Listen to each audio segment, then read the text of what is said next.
Hello friends, welcome to Octabytes academy. जैसा कि हमने पिछले वीडियो में देखा था कि क्लासेस क्या होती हैं, क्लासेस कीवर्ड क्या होता है, किस तरीके से क्लास को कंस्ट्रक्ट किया जाता है, डीकंस्ट्रक्ट किया जाता है। तो अभी हम वीएस कोड के अंदर इसका प्रैक्टिकल देखने वाले हैं। मेरे पास एक क्लासेस डॉट पाई नाम की फ़ाइल है। इसके अंदर हम एक कैलकुलेटर क्लास बनाने वाले हैं जिसमें कुछ फंक्शंस होंगे और मैं आपको बताने वाला हूं कि क्लास को कैसे कंस्ट्रक्ट डीकंस्ट्रक्ट किया जाता है, किस तरीके से इसके अंदर मेथड आप कॉल कर सकते हैं। सबसे पहले क्लास बनाने के लिए हम क्लास कीवर्ड को लिखेंगे। क्लास कीवर्ड लिखने के बाद में जो भी आप इस क्लास का नाम देना चाहते हैं वो दे सकते हैं, जो कि एक आइडेंटिफायर की तरह काम करता है। इस केस में मैं इसे नाम दे रहा हूँ कैलकुलेटर। हमने यहाँ पे पैरेंथेसिस का यूज़ नहीं किया है क्योंकि अभी हम कैलकुलेटर क्लास के अंदर कोई भी पेरेंट क्लास को इनहेरिट नहीं करने वाले हैं। तो सिंपली क्लास कीवर्ड कैलकुलेटर, इस क्लास का आइडेंटिफायर और कॉलन, इसके बाद हम नीचे वाले कोड में चीज़ों को लिखना चालू करेंगे। तो सबसे पहले हमें इस कैलकुलेटर क्लास को इनिशियलाइज करवाना होगा। इसके लिए हमें सबसे पहले इनिट फंक्शन को कॉल करना होगा। तो सबसे पहले हम लिखेंगे डेफ, इसके बाद underscore underscore in it underscore underscore, और ये हमारा फंक्शन बन जाएगा। इनिट फंक्शन जो है वो सबसे पहला पैरामीटर लेगा सेल्फ। सेल्फ का मतलब है यही कैलकुलेटर क्लास। अब कैलकुलेशन करने के लिए हमें दो इंटीजर वैल्यू की ज़रूरत पड़ती है, इसलिए सबसे पहले जब कैलकुलेटर क्लास को किसी ऑब्जेक्ट के रूप में यूज़ किया जाएगा तो इंस्टेंस बनने के समय ही ये दोनों जो इंटीजर वैल्यू हैं हमें मिल जानी चाहिए ताकि हम फर्दर आगे कैलकुलेशन कर सकें। इसलिए हम इनिट मेथड के अंदर ही वो दोनों जो इंटीजर वैल्यूज़ हैं उनको डिफ़ाइन करेंगे। मान लीजिए एक वैल्यू है ए वैल्यू जो कि इंटीजर टाइप की है, और है दूसरी बी वैल्यू जो कि इंटीजर टाइप की है। हमने दो इंटीजर वैल्यू ले ली है, बट अब हमें इन दोनों वैल्यूज़ को असाइन करना होगा as a property of a calculator class. तो हम लिखेंगे सेल्फ। सेल्फ का मतलब मैंने पहले बताया कैलकुलेटर के इंस्टेंस से होगा।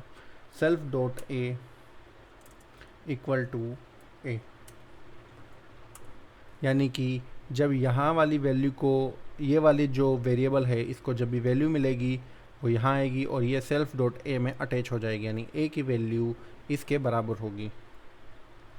दूसरा हम लिख लेते हैं सेल्फ डॉट बी एट्रीब्यूट, और इसकी वैल्यू होगी पी। तो हमने इनिट मेथड बना लिया है जिसके अंदर दो इंटीजर वैल्यू हमने डाल रखी हैं। अब हम कैलकुलेशन के लिए फंक्शंस बना लेते हैं और अब नीचे की बॉडी में हम इसका कोड लिखेंगे। अगर आप सेल्फ की वैल्यूज़ को यूज़ करना चाहते हैं तो इस फंक्शन के पैरेंथेसिस के अंदर आपको लिखना होगा पैरामीटर के रूप में फर्स्ट सेल्फ। सेल्फ को लिखने के बाद में आप सेल्फ डॉट ए और सेल्फ डॉट बी का यूज़ कर सकें। तो हमने इन दोनों वैल्यू का सम करके सी में स्टोर किया है। अब हम इस सी वैल्यू को रिटर्न कर देंगे।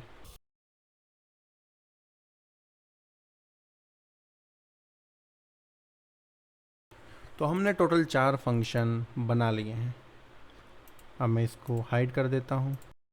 तो अब यहाँ पे आपको क्लियर हो गया होगा, हमारे पास क्लास है कैलकुलेटर जिसके पास अभी कोई भी इनहेरिटेंस पेरेंट नहीं है। अब हम इस कैलकुलेटर क्लास का इंस्टेंस बनाएंगे।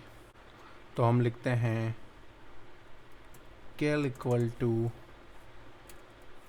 कैलकुलेटर।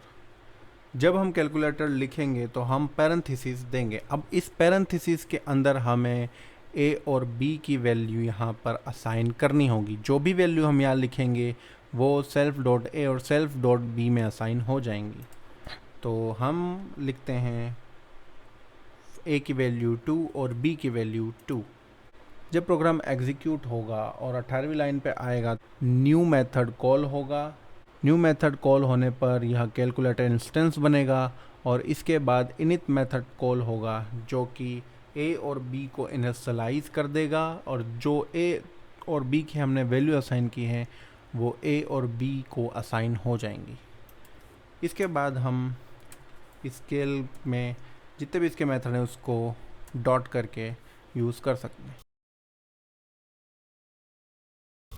तो हमारा प्रोग्राम रेडी है। हमने एक क्लास बनाई है अभी केवल, जिसमें एक इनिट मेथड है और 4 अलग से मेथड है, जिसके अंदर हमने सेल्फ का यूज़ करके दिखाया कि किस तरीके से ये वर्क करने वाला है। तो इस कैलकुलेटर क्लास को हमने यहाँ पर इनिशियलाइज करके इसका एक ऑब्जेक्ट बनाया है जिसका नाम है कैल, और इस कैल के अंदर कैलकुलेटर के चारों मेथड को हम प्रिंट कराने वाले हैं। ये हमारी फाइल रन हुई और आप जैसा कि देख सकते हैं फर्स्ट वैल्यू आई है 4। सबसे पहले हमने कॉल किया है एडिशन फंक्शन। एडिशन फंक्शन के अंदर 2 और 2 को ऐड किया जाएगा। सेकंड फंक्शन है सब्सट्रैक्शन, और सब्सट्रैक्शन की हमें वैल्यू मिली है 0। 2 माइनस 2 0 होता है, इसलिए हमें 0 मिली है। जो नेक्स्ट फंक्शन था हमारा वो था मल्टीप्लिकेशन। हमने 2 इंटू 2 किया है यहाँ पे, तो हमें 4 वैल्यू मिली है। और लास्ट जो फंक्शन था वो था division. 2 divided by 2 equal to 1.0 होता है। तो ये हमें टर्मिनल में आउटपुट मिला है। ये देख लेते हैं कि डेल मेथड किस तरीके से काम करता है। न्यू मेथड को आपको कॉल नहीं करना होता है। न्यू मेथड जो है वो ऑटोमेटिक कॉल होता है। इनिट मेथड को आपको कॉल करना होता है, और आप चाहें तो डेल मेथड को भी कॉल कर सकते हैं। तो सबसे पहले जो हमने यहाँ पे कैल को कैलकुलेटर क्लास का इंस्टेंस बनाया है, तो यहाँ पे जो कैलकुलेटर क्लास है इसका जो रेफरेंस काउंट है यहाँ इस समय 1 हो चुका है। अब हम क्या करते हैं कि एडिशन, सब्सट्रैक्शन, मल्टीप्लिकेशन के बाद डिवीज़न के पास में यहाँ पे हम डेल कीवर्ड का यूज़ करते हैं कैल ऑब्जेक्ट के ऊपर। इससे क्या होगा, डेल जो फंक्शन है उसको यूज़ करने से जो कैलकुलेटर क्लास है इसका रेफरेंस काउंट घट जाएगा। अभी यहाँ पे रेफरेंस 1 है तो वो 0 हो जाएगा। जब प्रोग्राम रन होगा तो गार्बेज कलेक्टर इसको कलेक्ट कर लेगा।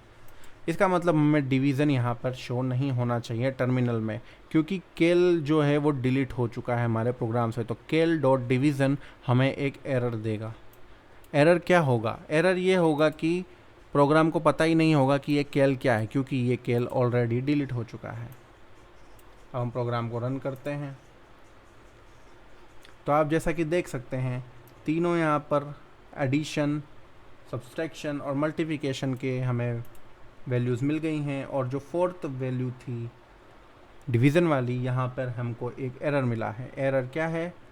Name cal is not defined, यानी कि पाइथन प्रोग्राम को ये नहीं मालूम कि हम कैल किसके बारे में बात कर रहे हैं, क्योंकि कैल को हम यहाँ डिलीट कर चुके हैं। तो आप समझ गए होंगे कि यहाँ पे कैल का कंस्ट्रक्शन हुआ है और यहाँ पे कैल का डिस्ट्रक्शन हुआ है।